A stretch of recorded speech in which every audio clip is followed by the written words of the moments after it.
welcome to season 5 of the Mindfulness Pilates podcast. I'm Beverly Densham, mindfulness Pilates teacher of over 25 years and author.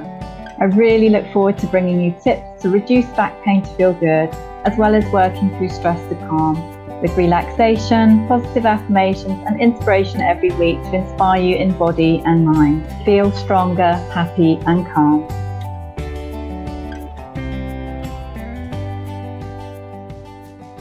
Okay, so big welcome to this week's podcast. So we have a guest this week, really pleased to let you know. Today's podcast is going to be about burnout to inspiration with Anne Gerling, also known as the Unlikely Guru, is on a mission to empower women with the knowledge they need and inspire them to action so that they can become healthier and more vibrant version of themselves. She does this through her Arbonne business. She worked in the NHS for 30 years and left feeling totally disillusioned and burnt out. Became a coach and is also the author of Journey to Chocolate. So big welcome, Anne. It is so lovely to have you here today. Thank you. Glad to be here. Hooray. So how did we meet? Oh my goodness, it was through the Women in Business Network, wasn't it? You came on and you did your lovely calm to happy in a minute and talked about Pilates, and I joined your class and the rest is history, I suppose. It is, isn't it? It is. So your original career was as a nurse, and you document it in quite, I've really enjoyed reading your book, actually, Journey to Chocolate, which most of you will be listening to this, but if you happen to be on YouTube, then I'm holding the book up at the minute. It's a beautiful book, but it really does sort of share your nursing story, the burnout and the different challenges you went through. So how did your nursing career come about? Oh my goodness. Well, most people won't know because I'm a child of the 50s. There was the most dreadful program called Emergency Ward 10, which was so stereotypical nurses, stereotypical doctors and all the rest of it. And I decided I wanted to be one. But also my grandfather, my uncle, and various family members were doctors. And in fact, we had a very famous neurosurgeon in the family. So it was kind of there in the blood, talked about, witnessed and all the rest of it. But no, it was nursing for me. And to be fair, back then, and not many women did went in for medicine. They tended to be nurses. But that's what I wanted to be anyway. Yeah, and what areas of nursing did you work in? Okay, I trained at Great Ormond Street in London. It was always children, really. I had a younger sister who I can't say I brought her up, but I spent a lot of time with my younger sister and loved looking after her when mum gladly let me. So it was always going to be children. And I trained, as I say, I trained at Great Ormond Street and then did my general nursing and obstetrics, because really, if you were going to get on back then, if you were going to get on anywhere, you needed to have your general training as well. And then I went into health visiting, mainly because I was having a good time in London at the time, and it was better pay and better hours. I actually didn't know what it was, but I somehow got into the course and really enjoyed it. And that was most of my career from then on. I did a bit of practice nursing, but mostly health visiting from then on.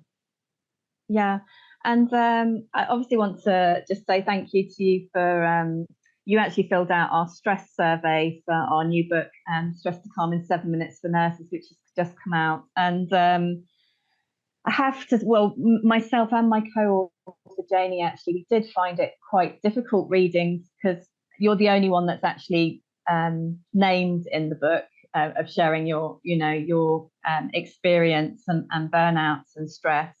Obviously wanted to give your book a little shout out as well, but everybody else is sort of anonymous in the book, because everyone was very honest about what they shared in the survey, really. So what sort of stresses were you under as a nurse? Because obviously it did lead to burnout, and I have got a few things I thought I'd ask, actually, from your book as well.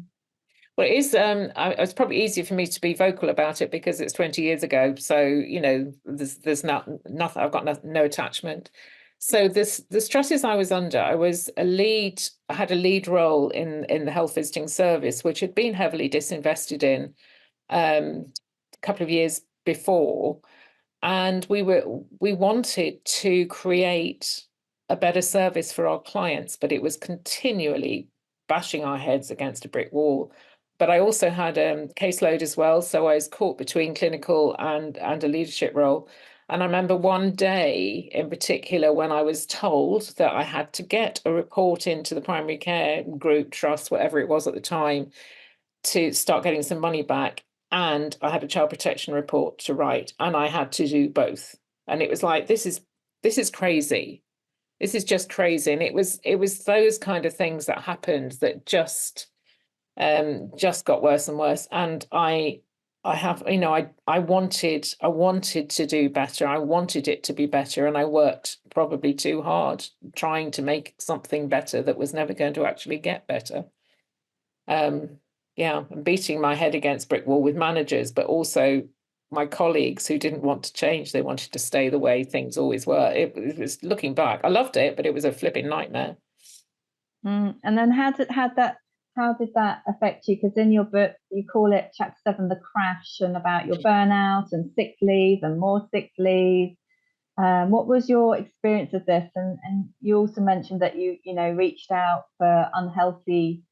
It's like I didn't know Anne then, so I know Anne now. But we'll talk about who Anne was then and what did you reach for, and what did that burnout look like for you? I think that, I mean, you mentioned in the book, you mentioned alcohol and cigarettes. I wasn't actually smoking at the time.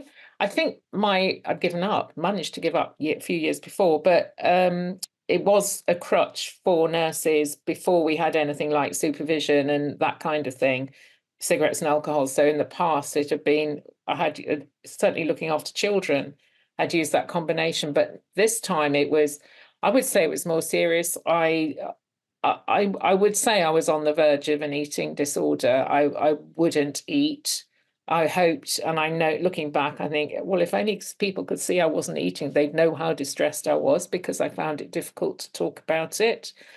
So that was the key one. But obviously, I was hugely, well, I was very sad, actually. I think one of the things I did, I'd listened to particular pieces of music. So I've always been a lover of classical music, but I had it on in the car, and I played it and I played it and I played it. And that helped me get my emotions out, so I could just sit in the car and weep, which I did at times. So yeah, it was tough.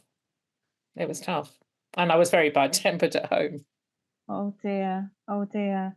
And when was the point when was there a particular moment that you started, what helped you turn around from the burnout? Okay, so I was having therapy, and I had a fabulous therapist. She absolutely helped me no end. She helped me see things, helped me realize it wasn't my fault, helped me see things in a very different way. But it was just before I went off sick the second time, which was 2 years after the first time, I'm going back to this eating thing.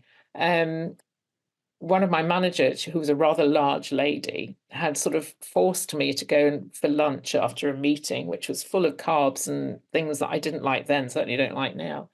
So I kind of felt I had to eat it. But that night I was sitting in the bath, and before I knew it, my finger was down my throat. I wanted to make myself sick. And I just sat up and I said, Anne, what was I, 52, I think.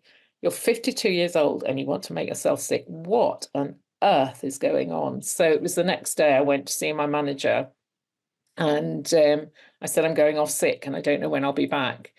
And so empowering to be able to do that, because nurses don't go off sick. It's always about everybody else, not you. So I said, I'm going off sick and I'll come back when I'm ready. And I think, was it 4 weeks later, I went back and said, I'm not doing this anymore. I'm leaving. So that was my turning point. Gosh. And I will just mention a few statistics on stress.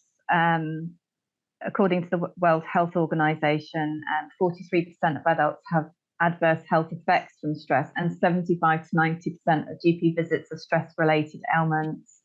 And it's costing, apparently, employers £300 billion annually in absenteeism, low productivity, and many, many things.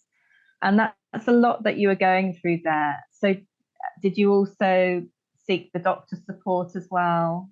Yeah, I went to all of the therapy or on the eating side of things? Well, that went as soon as I, made the decision. It wasn't a problem anymore. It did. Wow. It's amazing how you can, when you get to the root of a problem, it's like heals it. It's like for me with panic attacks that I used to have. Once I got to the root of what was causing them, and I had them for two very different reasons, but they both came up. I mean, different things highlight. They're like alarm bells, aren't they? Which highlight things. And when you get to the root of something, it's just such a relief. I had a wonderful GP who I was working with as well. Sadly, she retired early for the same reason. She gave me so much of her time, and obviously that's what she was doing, and she couldn't for other patients as well. So she left early as well, before retirement. So she was really helpful. So I had a really good. She and the therapist, they were great, and obviously my family, or my husband anyway. Who you know. Yeah, it's wonderful to know Ian as well. And so I know you as Anne, who's injury-free and a business woman, and you're happily married, and you've got a lovely family, and you're healthy and well. Now, how did you became a coach? How did you get to that point? Because obviously, do Pilates and different healthy things. What were the things on the way that sort of helped you get? Because these things don't happen overnight, do they? No, I think I started going to the gym around about all this time. So I'd started doing that probably because I thought I should rather than anything else. So that's been on and off over the last 20 years, going to the gym. And obviously I started, as I got older, I realized how grateful I was to be so fit, and I wanted to preserve it. So meeting you and starting Pilates and that's helped with core strength and all the, I'm stronger, I'm flexible, I'm really, really blessed. And I go to the gym go to a PT to do resistance and weight work to help my muscles, so I don't, the dots between muscle depletion, frailty, and falls were just like shouting at me, and I thought I can do something about that. But a lot of it, I have to say, has come through being a part of Arbonne, because I have learned so much about how the gut works. I have learned how important lifestyle tweaks, not massive changes, are to improve our quality of life. I've done personal development because I said yes to Arbonne. So it's not just it's not just about everything else. I've had so much gain from being a part of that company that have helped me move from there to here. I just feel very blessed. Yeah, and with the Pilates, so I'm very proud of you because you're in the intermediate to advanced class. I'm proud of me too. Yeah, well done. Because that is, you're constantly working at learning more and more intermediate and gradually more and more advanced exercises. But obviously, most of my clients have come because of having had an ache, a pain, an injury, a prolapse disc, sciatica, some sort of low back pain, arthritis, bursitis. Basically, the list goes on and on of problems and sort of dis-ease and pains, sometimes stress as well, that people are actually admitting to that side of things as well. But what was the reason that you kind of wanted to do it for you? I knew I needed to do something for my core strength. That's what I knew. And I chatted to a friend of mine who's a PT, and she suggested yoga or Pilates. I tried yoga and it just didn't work for me. So I thought, right, well, I'd had Pilates years ago for a slight back ache. So I had done it, but not a huge amount.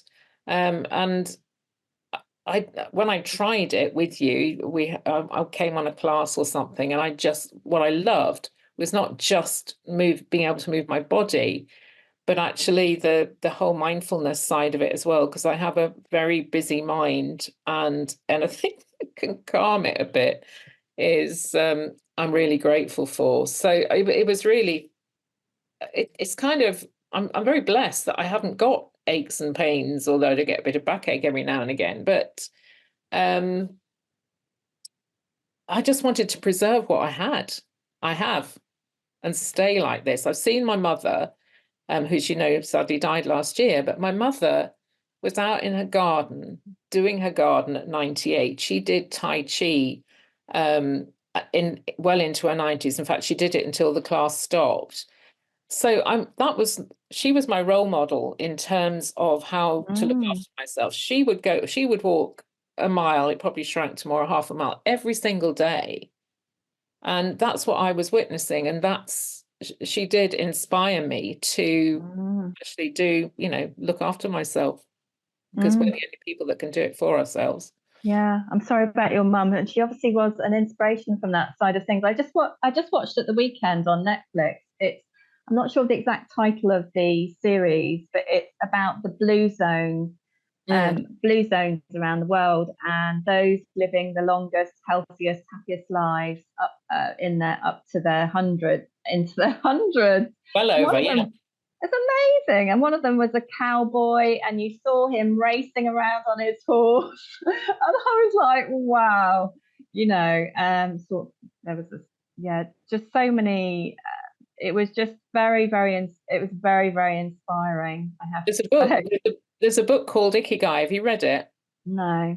Ikigai, and it's about that. It's about the blue zones, and particularly an island in Japan where they live a long life, and Ikigai is about purpose and that kind of thing. But the exercise, the way they eat, the positive mindset, all of that stuff.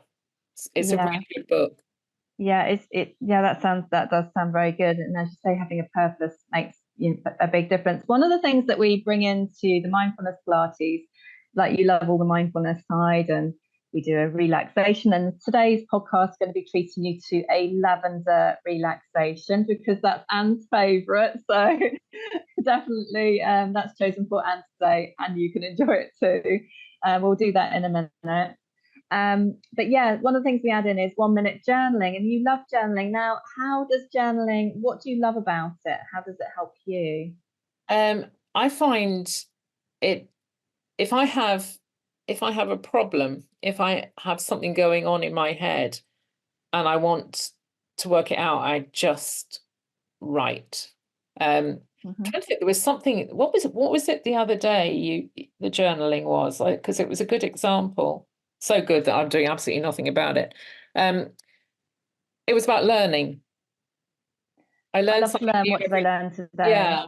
And I just thought, gosh, Anne, you really need to start making a note of one thing you learn every day, because one of the things I know that keeps my brain alert, and people say it about me, is, Anne, you're always learning.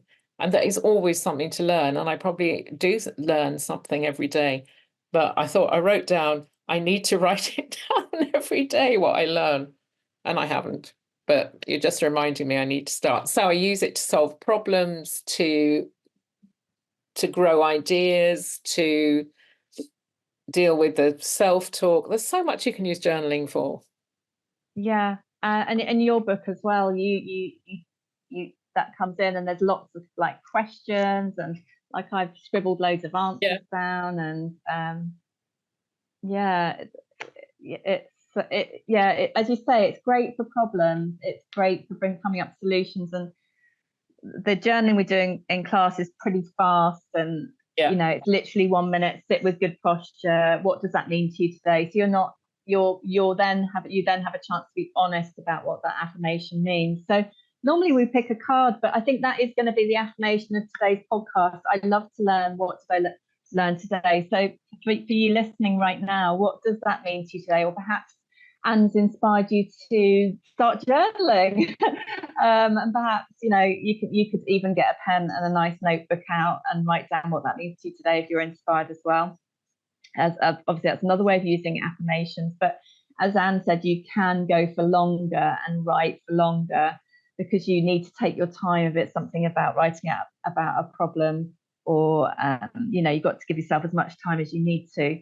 And if negative things come back up, that's okay, because you can, of course, reframe them. And are there any action steps to take to turn this around? Like my journaling this morning at class this morning was actually quite negative, and I was like, I've really got to go back and completely get a cup of tea, get a pen and paper on a separate occasion, and completely reframe this, because it's not true. But there is some belief that it's coming out, that there is some, that needs to be turned around. So it's a very interesting thing, isn't it? Yeah. Really, really interesting. I love the fact that there's loads of research and science behind it, and we bring that into our book as well. So anything else? Yeah, so we're definitely gonna do a lovely relaxation for you. I think, because I've mentioned it, we might just go into that now. So you can sit or lie for this. It's really, really up to you. But don't do it whilst you're driving. I'm just going to head over to that now. So really enjoy it in your own time. Welcome to your lavender relaxation. Close your eyes, either sitting or lying down. Breathe and relax. You're just going to simply breathe in through your nose and breathe out through your mouth. Relax. Relaxing more and more on each out breath. Breathing in and breathing out. Relax. And again, breathing in and breathing out. Relax. Relaxing in mind and body. Breathing in the scent of the beautiful essential oil of lavender. Lavender is such a beautiful, vibrant flower. And in your mind now, you're going to take yourself to a beautiful lavender field. This lavender field is awash with lavender, and it is just so, so beautiful. The temperature is perfect for you as you breathe and relax. And it's like you've got your own private lavender field. It's beautiful nature, and the colours are just so beautiful. The deep purples, but also the beauty of the sky, the clouds, the blue, and the surroundings. As the nature around the lavender field is really expansive, and you feel free as a bird. Breathe and relax. And just enjoy the relaxation abdominal breathing, where your tummy can just rise and fall as you now breathe in through your nose and out through your nose. Lying or sitting, however is comfortable for you. If you're lying, you can have your knees bent for more back support, or straight if that's comfortable for you. As you breathe in through your nose, out through your nose, relax. With the beautiful positive affirmation of I am relaxed. And the scent of the lavender just naturally makes you feel more relaxed. And it's like a beautiful escapism of relaxation, serenity, peace. And you're just enveloped in this beautiful, beautiful surrounding of nature in your own private lavender field. And you can escape to your lavender field and your lavender relaxation whenever you like. All you do is close your eyes, breathe and relax. In through your nose and out through your mouth. Relax. And as you daydream in your lavender field now,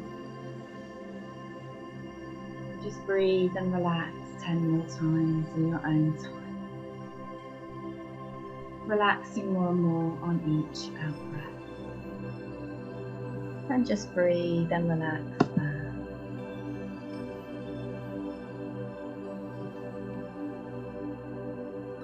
And breathe and relax.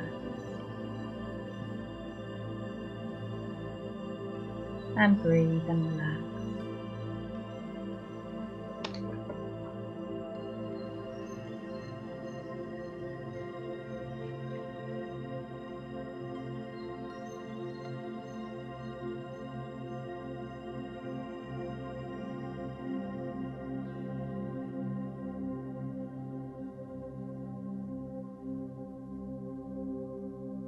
And when any distractions float on by, just allow them to float on by and know that you can carry on breathing and relaxing.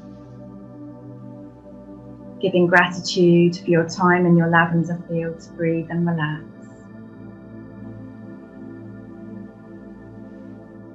On the next in-breath, take a deep breath in or yawn. As you exhale, wiggle your fingers and your toes.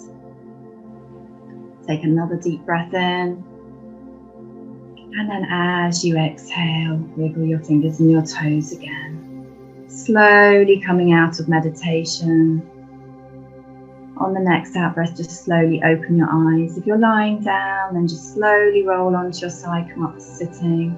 And it can be really nice after meditation to have a glass of water, perhaps pick a positive affirmation card. And your message of the day, your positive affirmation of the day is, I am peaceful, all is calm and well, I am at peace within. And very well done in your meditation today. Enjoy it any time and sending you lots and lots of love.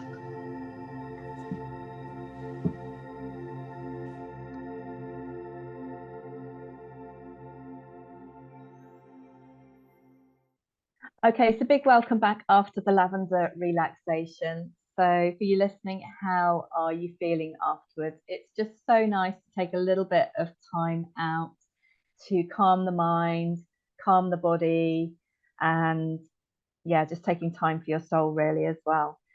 So Anne, we're just going to have a little talk about age actually. Now, in my opinion, each month, each year, each decade, we can choose to get stronger.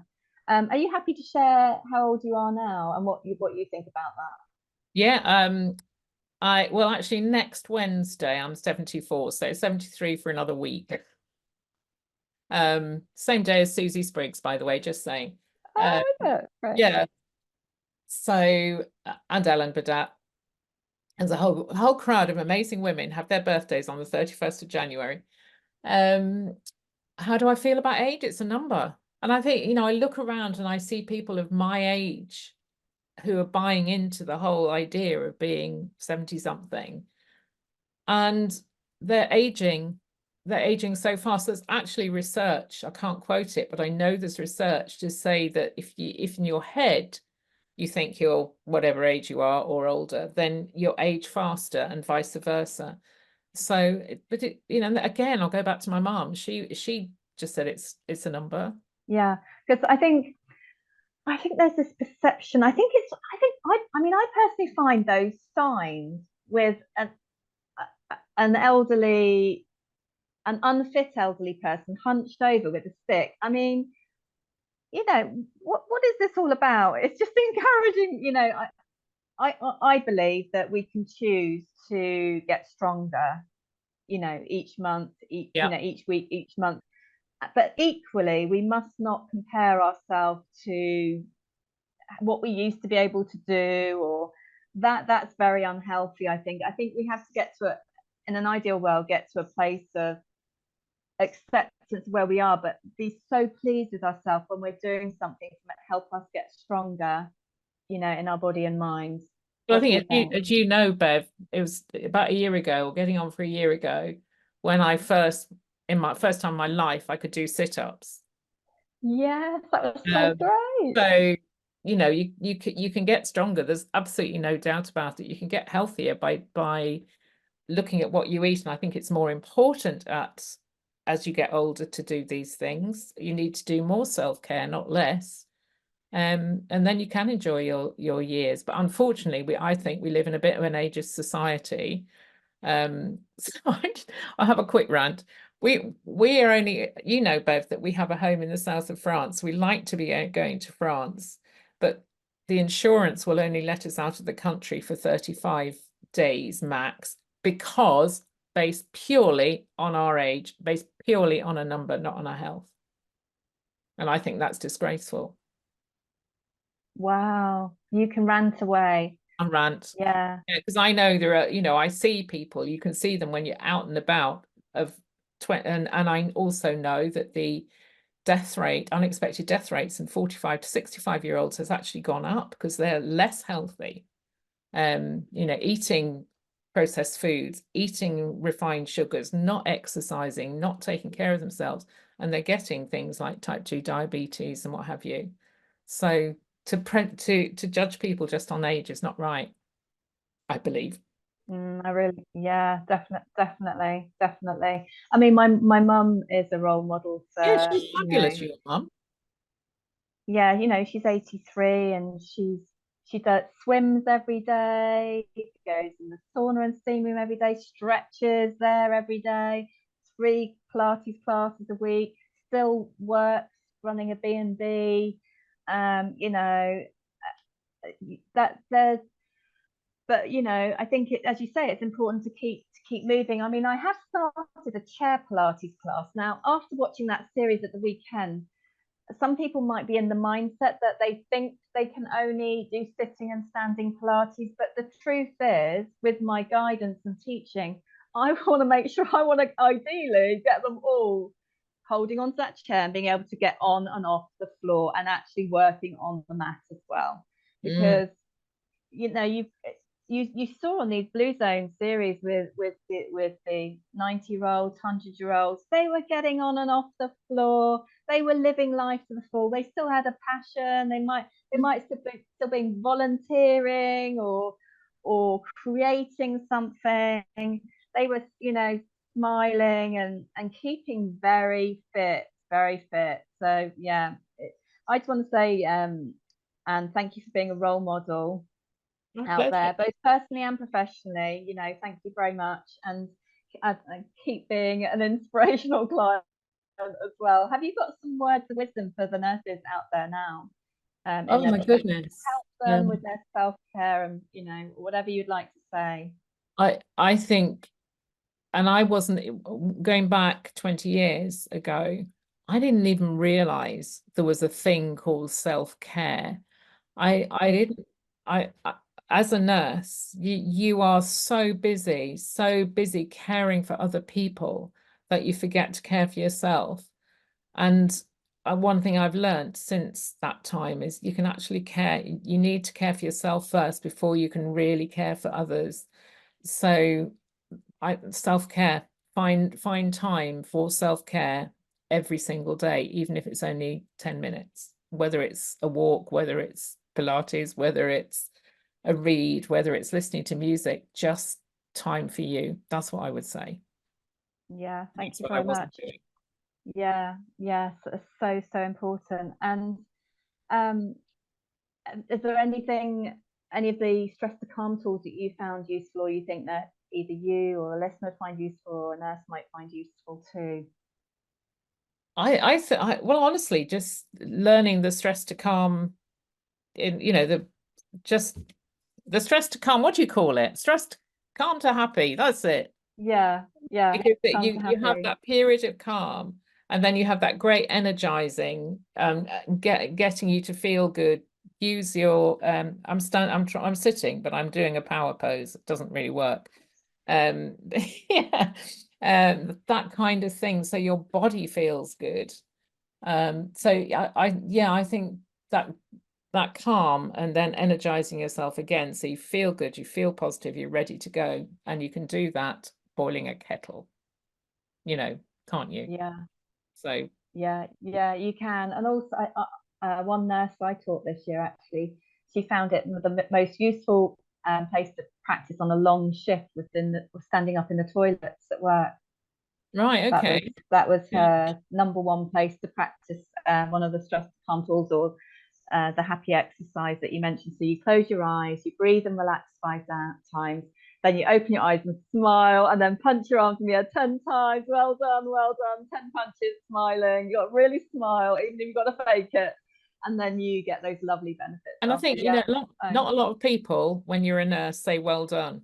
So saying well done to yourself, and high-fiving yourself, that's another great book, isn't it? The high five habit, isn't it?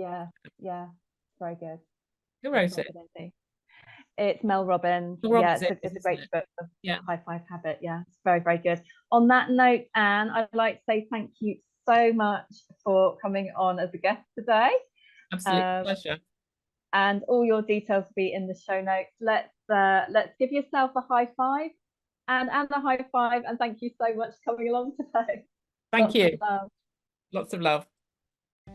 Thank you for listening to this episode of the Mindfulness Pilates podcast. Please rate and review on your podcast platform.